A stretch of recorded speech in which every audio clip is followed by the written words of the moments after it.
नमस्कार दोस्तों, आज की इस वीडियो में मैं डिस्कस करने वाला हूं जीएसटी में जॉब वर्क। जी हां दोस्तों, जॉब वर्क के लिए क्या प्रोसेस होता है जीएसटी में, किस तरीके से रिटर्न फाइल होता है, आईटीसी का क्या कंडीशन होता है, जॉब वर्कर के पास गुड्स भेजने को लेकर क्या कंडीशन होती है, वापस लाने की टाइम लिमिट क्या होती है, सब कुछ जॉब वर्क से रिलेटेड हर एक पॉइंट हम डिस्कस करने वाले हैं। दोस्तों इसके लिए सेक्शन 143 एंड सेक्शन 19 है। सेक्शन 143 में जॉब वर्क का प्रोविजन बताया गया है और सेक्शन 19 जो है हमें आईटीसी अलाउ करता है। तो आइए स्टार्टिंग से हम प्रैक्टिकल एग्जांपल के साथ पूरा जॉब वर्क का कंसेप्ट समझते हैं।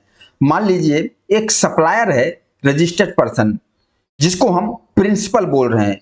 इन्होंने कोई गुड्स परचेज किया, इन्होंने मान लीजिए 5 लाख का गुड्स परचेज किया और इस पर 90,000 जीएसटी का पेमेंट किया जो इनकी आईटीसी है।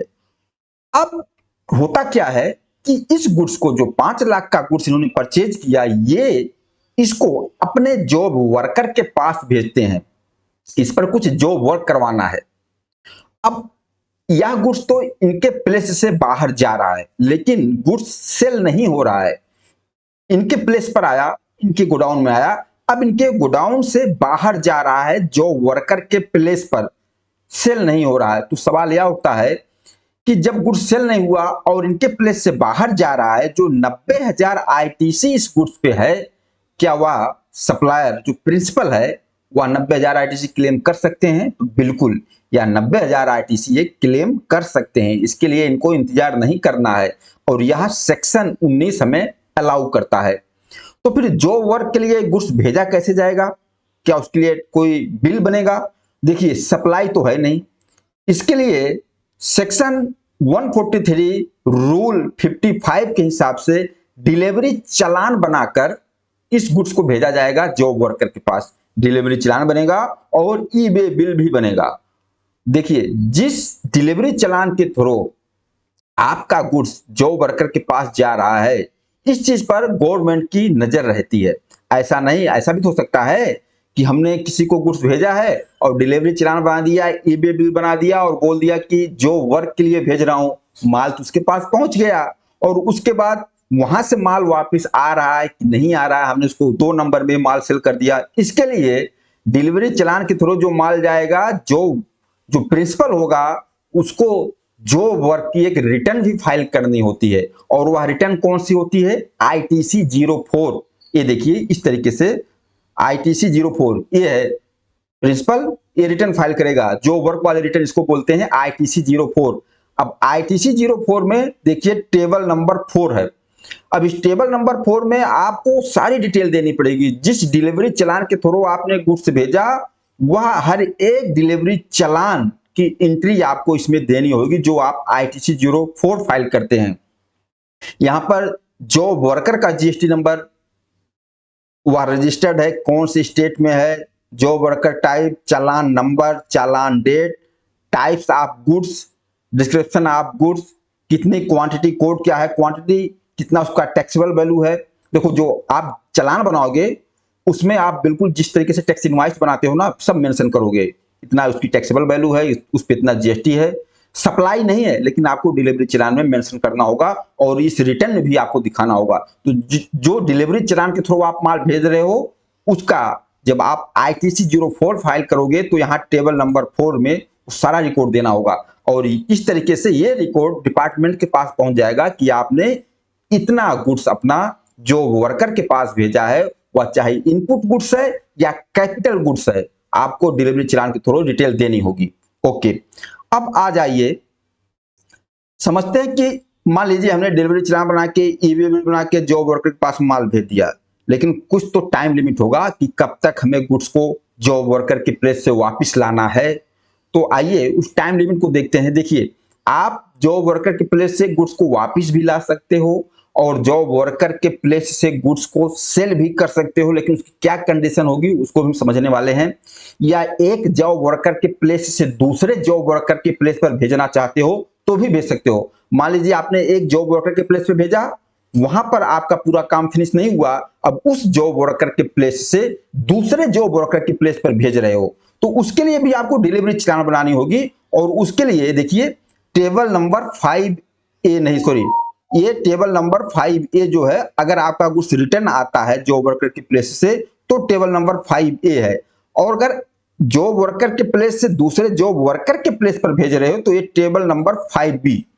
आपको यहां पर वो डिटेल देनी होगी। अगर एक जॉब वर्कर की प्लेस से दूसरे जॉब वर्कर की प्लेस पर भेज रहे हो तो टेबल नंबर 5B में भी आपको उस चालान की डिटेल देनी होगी। ओके, अब आ जाते हैं पॉइंट पर।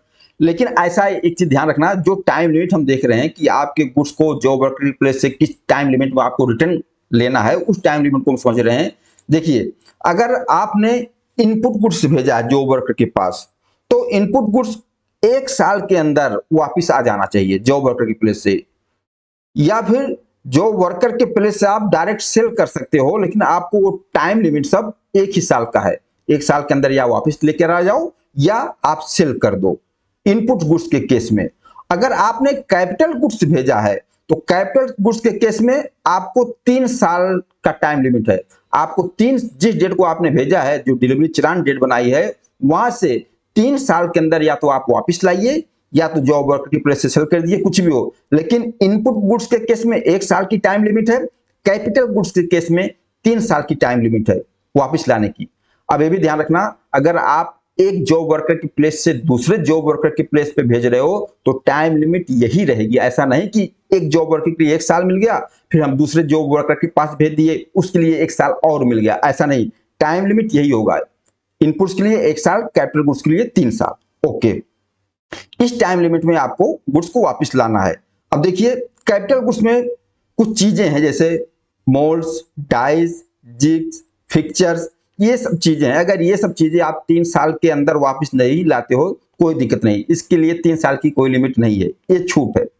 अब प्रिंसिपल एक चीज और समझ लीजिए, जैसे प्रिंसिपल था जो रजिस्टर्ड पर्सन सप्लायर था, उसने गुड्स को अपने पास अपने फैक्ट्री मंगाया, अपने फैक्ट्री में से जो वर्कर के पास भेजा। ऐसा भी कर सकता है कि प्रिंसिपल ने जहां से माल परचेज किया है, जो उसका सप्लायर है, वो चाहता है कि इस गुड्स पे जो वर्क करवाना है तो अपने सप्लायर के प्लेस से ही डायरेक्ट वो जो वर्कर के पास भेज सकता है, बिल टू शिप टू करवा के। बिल टू हो जाएगा प्रिंसिपल का एड्रेस और शिप टू करवा देगा जो वर्कर का प्लेस। इस तरीके से भी भेज सकते हैं। ओके, अब जो एक कैलकुलेशन किया जाएगा कि 1 साल की टर्नओवर, 1 साल का टाइम लिमिट, 3 साल का टाइम लिमिट, तो वह कहां से कैलकुलेट किया जाएगा? जिस डेट को जो वर्कर को गुड्स रिसीव होगा उस डेट से टाइम कैलकुलेट किया जाएगा। अगर आपने बिल टू शिप टू करवाया है तो जिस डेट को जो वर्कर को गुड्स रिसीव हुआ उस डेट से काउंट किया जाएगा। अगर आपने डिलीवरी चालान के थ्रू माल भेजा है तो जिस डेट को आपने डिलीवरी चालान बनाया है वहां से 1 साल और 3 साल काउंट किया जाएगा।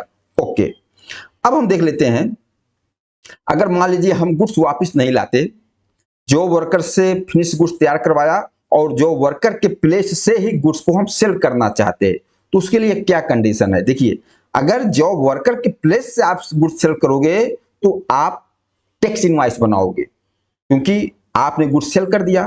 तो जब जिसको भी गुड्स सेल करोगे टैक्स इनवॉइस बनाओगे, क्योंकि फिर आपकी सप्लाई मानी जाएगी, लेकिन वह डिस्पैच फ्रॉम जो एड्रेस होगा जो वर्कर का प्लेस होगा। तो किस कंडीशन में आप यह जो वर्कर की प्लेस से सेल कर पाओगे, वह भी कंडीशन हम समझने वाले हैं, लेकिन उसका भी आपको डिटेल देना पड़ेगा आईटीसी फॉर्म में। यहाँ टेबल 5C, ये देखिए टेबल 5C है। टेबल 5C में अगर आप जो वर्कर के प्लेस से माल को सेल कर रहे हो तो उसकी भी डिटेल आपको यहाँ देनी पड़ेगी, क्योंकि आप जो टैक्स इनवॉइस बनाओगे, कौन सी डिलीवरी चालान के सामने आप माल सेल कर रहे हो, वो सारी डिटेल जो आईटीसी 04 रिटर्न फाइल होगी इसमें सब डिटेल देना पड़ेगा। अगर आप वापस लेके आ रहे हो उसकी भी डिटेल जाएगी। एक जॉब वर्कर के पास से दूसरे जॉब वर्कर के पास दे रहे हो तो वो भी आईटीसी 04 में आपको डिटेल देना पड़ेगा। जॉब वर्कर के प्लेस से ही सेल कर दे रहे हो तो भी आईटीसी 04 में आपको डिटेल देना होगा। ये टेबल नंबर 5C, इसमें किसको आपने माल बेचा, कितना फिनिश गुड्स बना, कितना वेस्ट गया, कितना लॉस हुआ, सारी क्वांटिटी, क्योंकि जितना स्टॉक आपने जो वर्कर के पास भेजा है ना, हर एक स्टॉक का आपको हिसाब देना होगा और वह हिसाब आपके इस आईटीसी 04 में, क्योंकि आपने जो भेजा टेबल नंबर 4 में दिखा दिया कि आपने इतना स्टॉक भेजा, यह तो रिकॉर्ड चढ़ गया। अब कितना वापिस आ रहा है उसको भी आप टेबल नंबर 5A में दिखाओगे। जब वापस लेकर आओगे कितना वापस आ रहा है।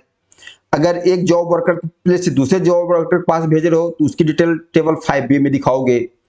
अब जॉब वर्कर के प्लेस से सेल कर दिए हो तो टेबल 5C में दिखाओगे कितना माल आपने सेल किया और उसमें कितना वेस्ट गया, वो सब डिटेल, मतलब आपके स्टॉक का पूरा हिसाब इसमें देना है।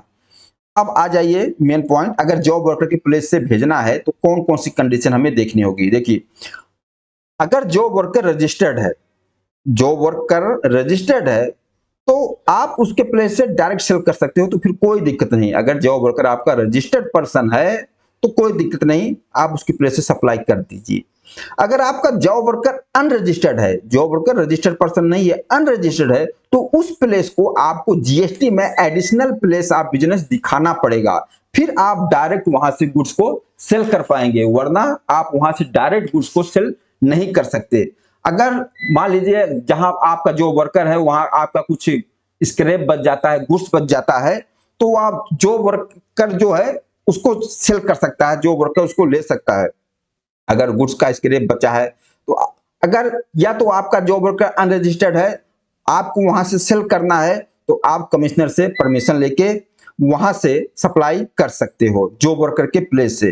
फिर आपको एडिशनल प्लेस बिजनेस आपको दिखाने की जरूरत नहीं होगी। अदरवाइज आपको अगर जॉब वर्कर के प्लेस से गुड्स को सेल करना है, अगर जॉब वर्कर रजिस्टर्ड है तो कोई दिक्कत नहीं, अगर जॉब वर्कर अनरजिस्टर्ड है तो आपको एडिशनल प्लेस ऑफ बिजनेस दिखाना होगा। अब यह देखते हैं, मान लीजिए आपने जॉब वर्कर के पास गुड्स भेज दिया और 1 साल के अंदर आपका गुड्स वापस नहीं आता है, तो फिर क्या होगा। देखिए, अगर आपका गुड्स 1 साल के अंदर वापस नहीं आता है तो फिर यह माना जाएगा कि जब आपने गुड्स को भेजा तो 1 साल के अंदर जो इनपुट्स गुड्स का टाइम लिमिट है या 3 साल के अंदर जो कैपिटल गुड्स का टाइम लिमिट है, अगर उस टाइम लिमिट के अंदर नहीं आता तो यह माना जाएगा कि आपने गुड्स को सेल कर दिया है। आपसे आईटीसी रिवर्स करने के लिए नहीं बोला जाएगा उस गुड्स पर, यह माना जाएगा कि आपने सेल कर दिया है, आपने सप्लाई कर दिया है। फिर उस हिसाब से सप्लाई मानी जाएगी और उस पर टैक्स कैलकुलेट किया जाएगा और आपको भी जीएसटी का पेमेंट करना पड़ेगा और इंटरेस्ट का भी पेमेंट करना पड़ेगा। और अगर मान लीजिए आपका इनपुट्स 1 साल के अंदर वापस नहीं आ सकता, आपका फिनिश गुड्स नहीं तैयार हुआ, या कैपिटल गुड्स है 3 साल के अंदर वापस नहीं आ सकता, आपके पास रीजन है, वैलिड रीजन है, तो आप कमिश्नर से भी एक्सटेंशन ले सकते हो, आप उसकी टाइम लिमिट बढ़ा सकते हो। इनपुट गुड्स के केस में 1 साल ज्यादा और आपको टाइम मिल जाएगा, और कैपिटल गुड्स के केस में 2 साल का और ज्यादा आपको टाइम मिल जाएगा। लेकिन जो वर्कर के लिए जो गुड्स भेजा जाता है उस रिकॉर्ड को मेंटेन करने की जिम्मेदारी ध्यान रखना प्रिंसिपल की होगी, जो गुड्स का ओनर है आईटीसी 04 फाइल करता है। अब आईटीसी 04 जो हमने देखा फाइल करने के लिए, अगर प्रिंसिपल का एग्रीगेट टर्नओवर 5 करोड़ तक है तो फिर एनुअल बेसिस पर वह आईटीसी 04 फाइल कर सकता है। अगर प्रिंसिपल का एग्रीगेट टर्नओवर 5 करोड़ से ज्यादा है तो उसको हाफ ईयरली बेसिस पर आईटीसी 04 फाइल करना होगा, जो वर्क वाली रिटर्न है। दोस्तों, मैं उम्मीद करता हूं कि जो वर्क से रिलेटेड जो मेन पॉइंट था, जितने भी डिस्कशन था, जो भी टर्म एंड कंडीशन था, हमने इस वीडियो में डिस्कस कर लिया। बाकी आप लोग बताना यह वीडियो आप लोगों को कैसा लगा। नमस्कार, धन्यवाद।